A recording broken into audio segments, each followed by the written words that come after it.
I am deeply honored to be here today, offering my testimony at this historic meeting about the reckoning of a crime against humanity that is foundational to the development of democracy and material well-being in this country.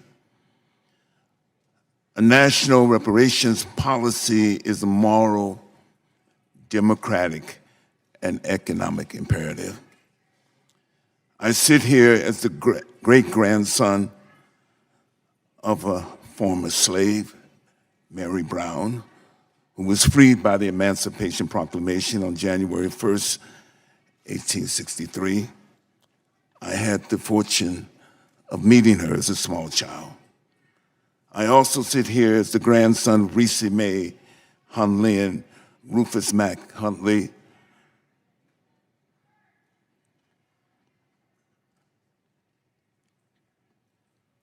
My maternal grandparents, who were both born before Plessy versus Ferguson, the Supreme Court decision in 1896.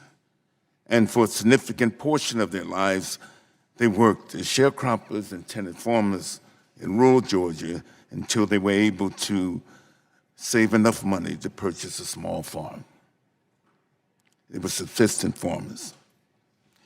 Despite much progress over the centuries, this hearing is yet another important step in the long and heroic struggle of African Americans to secure reparations for the damages inflicted by enslavement and post-emancipation and racial exclusionary policies.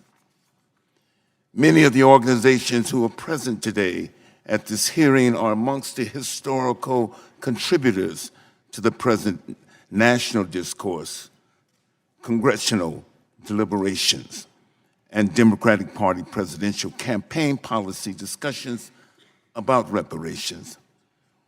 We are also indebted to the work of Congressman John Conyers for shepherding this legislation.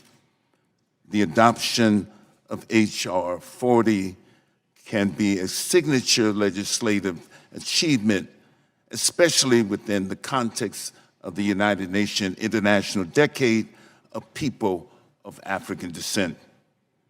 We should also note that the Common Market Nations and the Caribbean Community, CARICOM, Reparations Commission, chaired by Professor Sir Hilary Beckles, who is here with us today, has exercised a leadership role from which we as a nation can benefit. Our sustained, direct, effective policy actions in full collaboration with African Americans and progressive citizens, allies, is the ultimate proof of the sincerity of our national commitment to repair the damages of the legally and often religiously sanctioned inhumanity of slavery, segregation, and current structural racism that limit full democratic participation and material advancement of African Americans and of our country's progress as a beacon of justice and equality. So I call on all of the elected public officials in Congress to demonstrate your commitment in action today and stand forth with Congresswoman Sheila Jackson Lee and co-sign H.R. 40. In closing, with the insightful and still, I close, with the insightful and still relevant words of Dr. Martin Luther King Jr. in 1968. And I quote, "Why is the issue of equality still so far from solution in America? A nation which professes itself to be democratic, inventive, hospitable to new ideas, rich, productive, and ultimately powerful.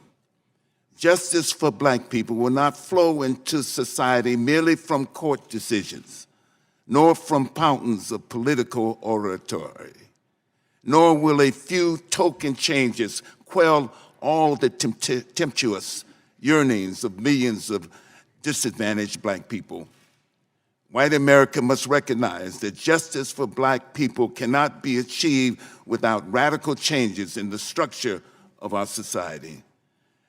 The comfortable, the entrenched, the privileged cannot continue to tremble at the prospect of change in the status quo. Thank you.